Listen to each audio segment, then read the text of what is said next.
And now, tonight's presentation of radio's outstanding theater of thrills, Suspense.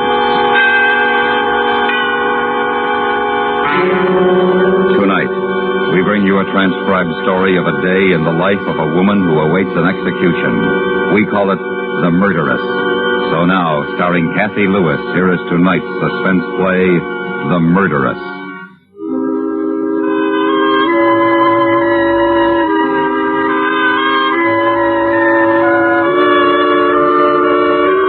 She awoke earlier that morning, earlier than she had thought she would.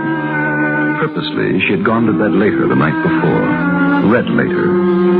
Then, to ensure the blessed passage of unconscious time, taken something to make her sleep, something to keep her from the slow morning hours.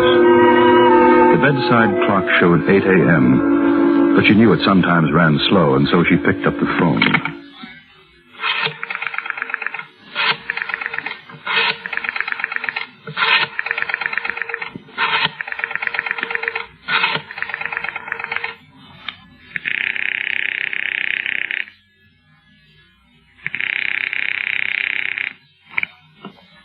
At the tone, the time will be 8:06 and 30 seconds. Automatically, she adjusted the clock and noted the ashtray overflowing with half-smoked cigarette stubs. 11 hours and 53 and a half minutes. Cheat the seconds and say 11 hours and 53 minutes exactly. It would be finished then. And she thought, calmly, as she had promised herself she would think today. I know I can't help thinking about it. It's silly to try and push it away. But I've got to occupy myself with every minute, every second. Then the time will pass. There's lots of things to do. And I'm lucky. I didn't think I'd be able to sleep at all. And I did get 5 hours. I'm lucky. She got out of bed, and knowing the morning paper would be lying outside her door, she perversely delayed the moment when she would bring it in, instead going to the kitchen and turning on the flame under the kettle. It was at that moment of brushing teeth, washing face, that she saw, for the first time that day, the face in the mirror, her own. And she was drawn to it, leaning close over the sink, examining, searching, seeing in an instant of bright objectivity another face, a stranger.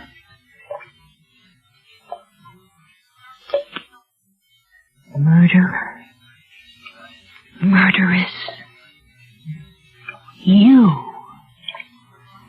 not me, but you. Your lips are chapped.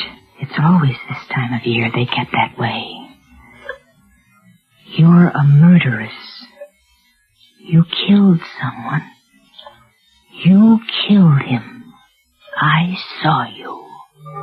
And when the face stared back unmoved, she was afraid, and reached up to touch the face, to feel it, and know she was herself, and not the thing in the mirror.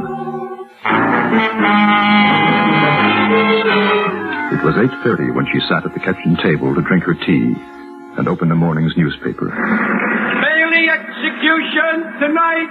March 27th, Margaret Bailey, convicted slayer of her husband John Bailey, is scheduled to die in the electric chair tonight at 8 o'clock. After a lengthy trial and fruitless appeal, the attractive widow is still, according to her attorney, H. Hillman Adams, maintaining her innocence. No official word has been received from the governor's office, but it's felt unlikely that a last-minute reprieve will be forthcoming. Mrs. Bailey, who shot and killed her husband 4 months ago, is reported to have spent last night in prayer. That's not a good thing to do. I mustn't read anymore. When I go out, I won't look at the headlines on the newsstands. I won't listen to the news broadcast. Not today. That was very silly to read that.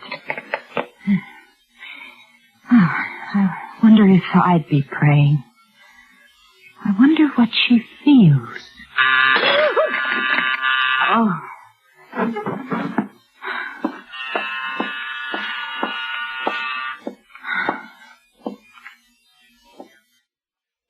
Who is it? Laura, ma'am. Morning, honey. Laura. Laura. Oh, I forgot. You know, I forgot you were coming today. Honey, if I had a nickel for every time I forgot. My auntie used to say to me, Laura, if you don't have your head screwed on tight, you'd forget it and leave it somewhere sure as the angel. I've got some coffee on. Oh, that would be fine. I never did get a decent cup of coffee this morning. Oh, everything was late. Bus was late. One of those devil-in-the-air mornings, I guess. Cream and sugar? Oh, no, ma'am. I'm on my diet again. Here. Oh, thank you. It's a truly shame, poor woman. Pretty thing. At our ladies' meeting the other night, we were talking about her. Most of us don't think that she done it. Oh, ain't it awful, Miss Marion, when you think there's a life that's going to be no more in a few hours. Laura. Oh, she spent last night in prayer. Bless her heart. You know, Miss Marion, I guess I'm a silly, thoughtful woman, but I look at that face, and I say, Laura, that Mrs. Bailey, she's no murderer. Just from her face, I say that. I don't think the court agrees with you, Laura. Court? Somebody had to pay, and they picked her. Because if you ask me, with these elections coming up and everything, they had to find her guilty. That's silly. Oh, no, ma'am. I don't think it purely is. From what I read, there's lots of chances for another woman to have done it. The other woman. You sound just like one of those scandal magazines, Laura. Laura. Well, if you ask me right now, someone is sitting laughing to herself right this minute. And she knows what she's done. And the good Lord will take care of her all right. You see. You'd better start vacuuming as soon as you've finished your coffee, Laura. I'm going to get dressed. She knew it had been a mistake to sit down with Laura. She'd wanted to make small talk, the friendly, non-important things that passed the time, or listening to Laura's pseudo-intellectual philosophies which the cleaning woman so proudly expounded, and yet showing under the surface almost profound wisdom. She might even have talked to Laura about herself, of unhappiness, fear, relieving the pressing weight without disclosing the secret. But now, Laura was alien. Laura suspected something that she knew.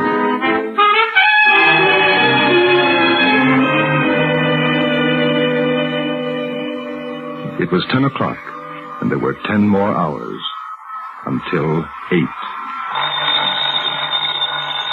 I'll get it, Laura. Hello. Hello, dear. Hello, Mother. How are you? Fine. Did I wake you up? No, I've been up since 8. Oh, is Laura there? Yes. Do you want to talk to her? No. Just tell her I'm expecting her on Monday. I wasn't sure whether it would be Monday or Tuesday, but I decided Monday. All right. Are you all right, dear? Yes, I'm fine. You got one of those headaches again? I wish you'd go to the doctor about it. It worried me so much. I'm fine, Mother. I haven't got a headache. Oh, I'm glad. Would you like to come over for dinner tonight? I thought I'd... No, thanks. Thanks, Mother. I've got a date. Oh? It's nobody you know, Mother. Well, that's all right, dear. I thought you might like to watch TV. There's a very good show at 8 o'clock. Jackie... I'm sorry, Mother. Maybe you could bring a date for dinner. And we could watch the show at 8, and then you could go on to wherever you're going. I told you, Mother, I can't. Look, I've got to go now. I'll talk to you soon. Tomorrow. All right, dear. Goodbye. Miss Marion, can you help me? I want to move the cabinet, ma'am. It hasn't been cleaned behind there since Noah. Oh, all right. You just take the corner, honey. Don't strain yourself. Just kind of lean. I'll do the pushing. Now.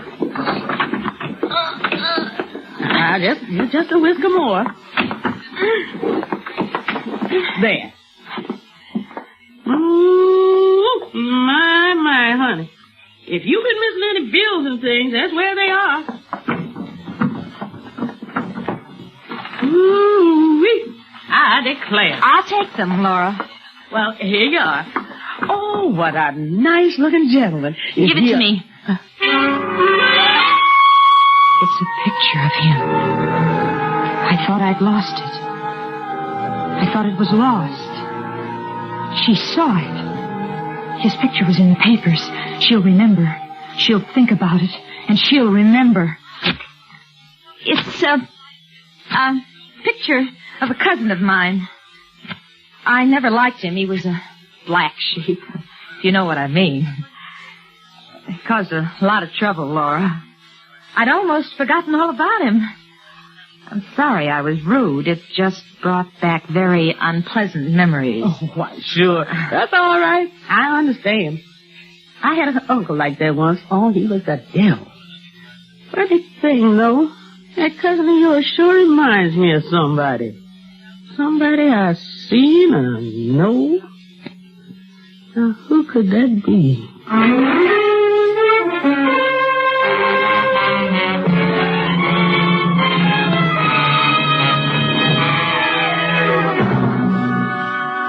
You are listening to The Murderess, tonight's presentation in radio's outstanding theater of thrills, Suspense.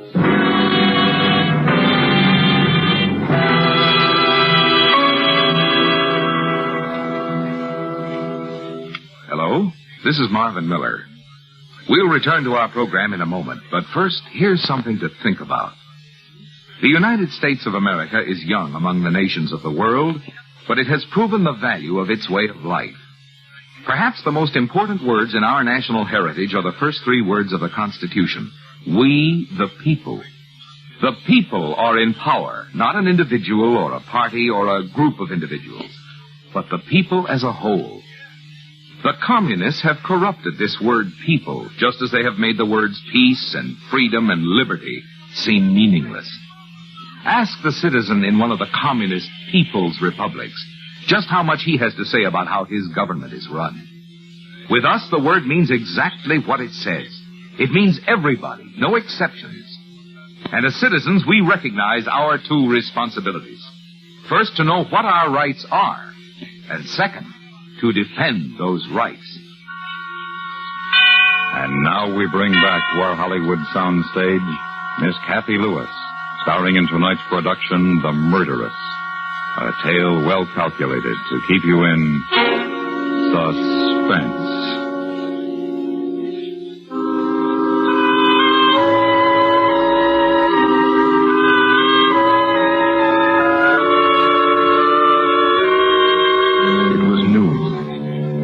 Listened to the sounds of Laura vacuuming, kitchen harmonies, clinking of china, ring of silver.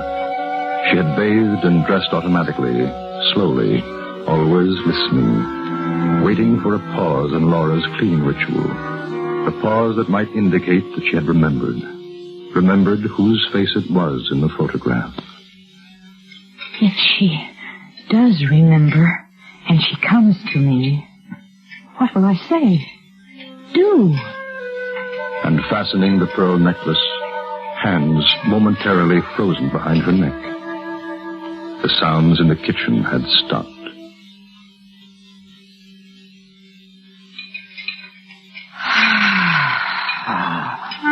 The clasp of the necklace was secured, but all of the plans so carefully made to ease the passage of this terrible day were gone. She knew she could never recapture them. She thought. But after tonight, it will be better. And tomorrow, and next week, and next month, better. It's only the waiting for tonight. That's all. What about Laura? The photograph. Supposing she did remember him from the newspaper pictures. Supposing she knows and doesn't say anything to me. Waits until I go out, then calls the police. Be careful now, honey. It's slick over there. Laura, I'm going out for a while, get my hair washed. If anyone calls, tell them I'll be home by 2 or 2:30. Yes, ma'am. There's some cold cuts if you want them for lunch. Oh, I'll be fine. Just a cup of soup, that's all. She put on her hat and coat and left the apartment, closing the door with unnecessary force.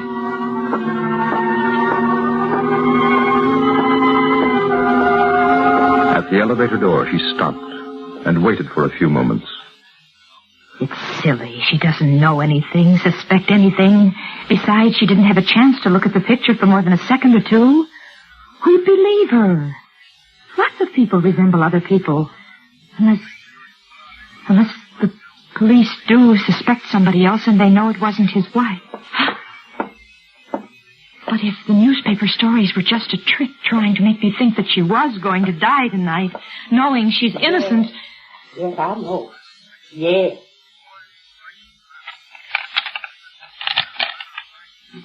Yes. Yes. Well, I saw with my own eyes. Yes. Well, I'm just telling you what I know. That's right. Laura! Oh, Miss Marion, I didn't hear you. Who are you talking to, Laura? My sister Mary. No, baby, it's Miss Marion. I'll talk to you later. Yes. Goodbye.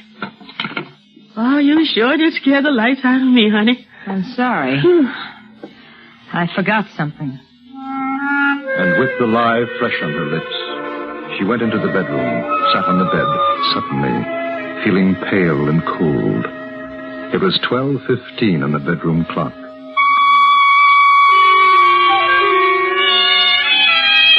She had called the hairdresser and canceled the appointment. She knew that she couldn't leave the apartment, not at least until after Laura had gone, and that wouldn't be until 4:30. Laura had been calling the police.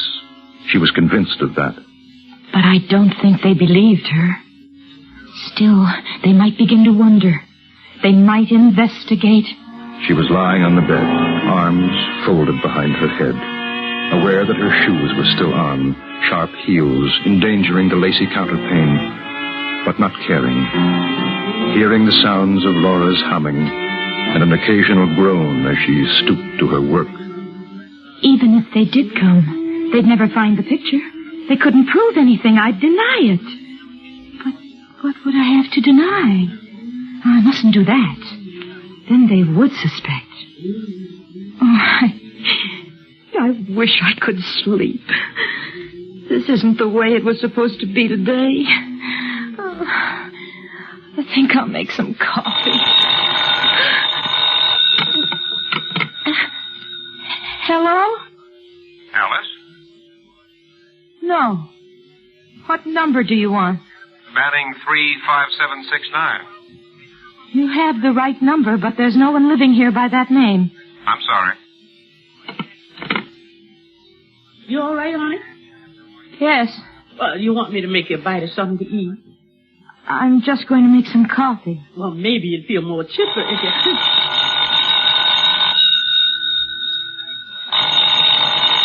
You want me to answer? I will. Hello? Alice? Oh, I'm sorry. I guess it's still the wrong number. Honey, you're real pale. Why'd you take off your shoes and take a lie down? Somebody trying to frighten me. That's the second time he called. Now, you take yourself a nap. That'll fix you. No, I don't want to. Oh, but honey, you're all wrought up. You got something troubling you, Miss Marion? Want to tell me? Why do you say that? There's nothing wrong with me. Was it seeing that cousin of yours, the one in the picture? Now, you can tell Laura. It was an old gentleman friend, not your cousin, wasn't it? And seeing him upset you, didn't he? I could tell. Oh, well, I'll make you a cup of coffee. Now, you lie down for a spell, and when I come back, you can talk it all out, honey. Make you feel better. You better get back to your work, Laura. I'm going out now. Honey, I'm worried about you. I wish you wouldn't go. She didn't turn around, didn't answer the maid, pausing only for an instant to take up her pocketbook and coat. Then she left the house. For an hour, she walked in the city, aimless, not thinking, not seeing. And it wasn't until she noticed a cruising patrol car that things drew back into focus. Perhaps they're looking for me. They found out. They know. I should have done something. What? Killed her? Killed Laura? You're crazy thinking things like that. It's 3 o'clock. 3, 4, 5, 6, 7, 8. 5 hours. I'll go to a movie. They wouldn't find me in there. They wouldn't think of looking there. It'll pass the time.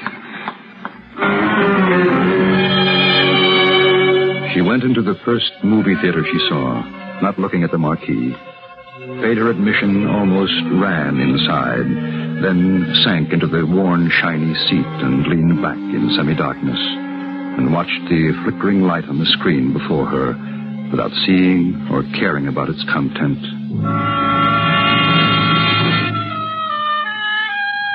It was 5 o'clock when the second feature began playing. For 10 minutes she watched, now seeing and hearing, because the fantasy had momentarily taken her out of herself. Not 7, you jerk. 8. Look, I got 34 apples, right? Right. You take 30 from me, right? Right. But you're a good guy. You hear that, Max? He says I'm a good guy. You give me back 3. Yeah, I got 7 now. You got 8. 4 and 4 is 8. Oh, you ain't got no brains. It's arithmetic. 7. 8. 7. 1, 2, 3, 4, 5, 6, 7, 8. 8. Okay. 8. He said 8. You heard him? I heard him. 8 it is.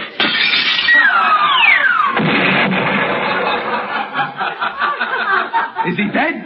Did you kill him? You think I want to go to the chair?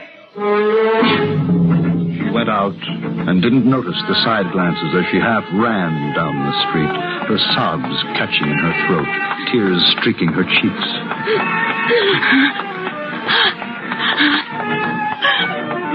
I killed him. He was bad. He should have been killed. But they wouldn't understand. I wish it was tomorrow. I wish I was asleep, that I wouldn't wake up. No. Then I'd be dead.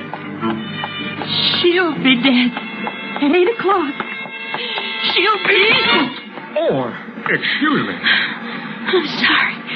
I'm sorry, officer. You all right, ma'am? Yes, I'm all right. You sick? Why? I don't look sick, do I? I'm fine. You don't want to go wandering out in the street like that. You could get hurt. Yes, I'm sorry. I'm late, excuse me. Sure. The patrolman looked after her, puzzled, caught the eye of a bystander, shrugged, exchanged an understanding grin, and continued his beat.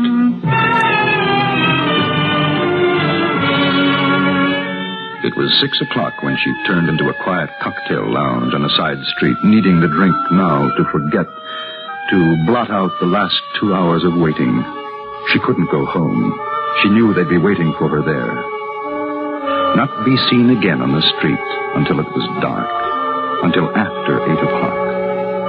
And she sat in a shadowed booth, drinking slowly, then faster and faster, hoping for the dulling of sensibilities. I'm not drunk. And I want to be. Well, hello. Alone? Alone? Yes. Can I, buy you a drink? A drink? Oh, it's kind of lonesome sitting here, isn't it? Oh, waitress. She drank with him, and he was faceless, nobody. She didn't even care that he sat close to her in the booth, urging her... How about another drink, honey? Slyly, insinuating. He said things that she didn't hear. It passed the time. What's the time? Oh, it's early. No. What time is it? You got a date? Break it. I think I'm drunk now. It's okay. Who is it? We're having fun, are we? What's the time? Well, it's 7. What do you care? Hey, how would you like to go now? Goodbye. What are you giving me? I killed somebody, and I've got to go. You're not feeling any pain, honey. Come on, let's have one for the road. Goodbye. Outside, it was dusk. She stood swaying for a moment, and the sidewalk tipped under her. She walked slowly, carefully. In an hour, she'll be dead. In an hour. I wonder how long it takes to die. I think I know how she must feel now. Except she won't have to feel anymore. And I'll have to go on like this. Like today. Every day. She stopped on the corner.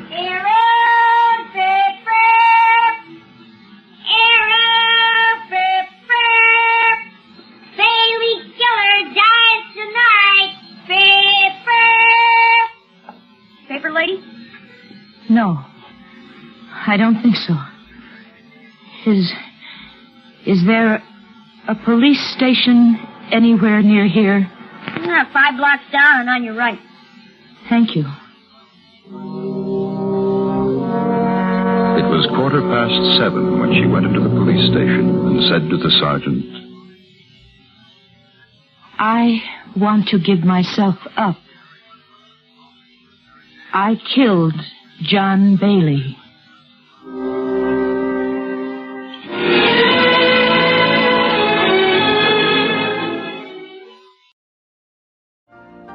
You've been listening to the OTR Gold Network. Find more classic radio at otrgold.com.